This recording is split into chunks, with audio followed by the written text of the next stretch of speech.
Yakin nggak 2045 itu Indonesia emas? Nah, untuk mencapai itu kan harus memiliki sumber daya atau istilahnya itu menjadi bangsa yang kritis. Kalau di dalam kurikulum pendidikan itu ada istilahnya 4C. Critical thinking, berpikir kritis, kemudian bisa berkomunikasi dengan baik.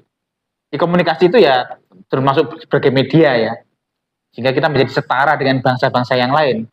Kita komunikasikan gitu. Kemudian kolaborasi, termasuk kita ini kan kolaborasi dengan sastra, bisa kolaborasi dengan tari, dengan apa gitu. Kita harus membuka diri untuk kolaborasi. Kemudian satu lagi apa ya? Saya lupa. Itu yang menteri yang baru atau menteri yang lama itu? Tapi memang itu sudah menjadi rumusan dunia sih sebenarnya. Tentang 4C itu. Critical thinking, kolaborasi, komunikasi, sama lali aku. Kalau saya baca itu apa ya? Ada 7 pembiasaan yang harus dilakukan. 7 habit. Ya. Contohnya kan gemar belajar. Nah, untuk mencapai itu, salah satunya orang itu bisa memahami puisi. Literasi itu sebenarnya bukan hanya membaca, tapi memahami kan esensinya. Memahami berita aja nggak paham, banyak yang miskonsep atau salah paham lah istilahnya ya.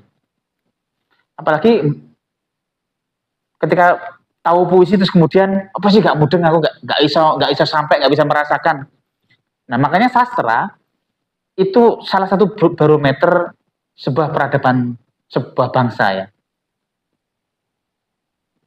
Ya kita sebut negara-negara yang kita anggap itu maju ya, pasti sastranya kuat, mendiskusikan sastra.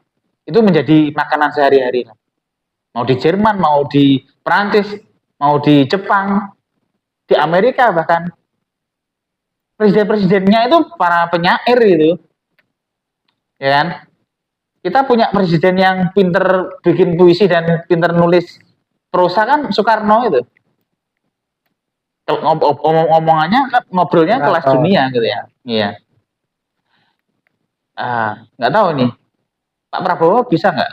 Ya maksudnya bisa, cuman nggak terekspos saja kayaknya. Kayaknya saya melihat Pak Prabowo ini presiden kelas dunia juga. Ya saya bukan memuji pemerintah, tapi memang saya melihat urusannya presiden memang seperti itu, harus antar negara gitu, bargaining power juga gitu. Jadi nggak sibuk dalam negeri. Gitu. Kalau saya boleh bicara sih, pemahaman yang harus dimiliki. Gus Dur, sorry, saya kelewat. Ya. Sastra juga kuat kan, kuat. Gimana?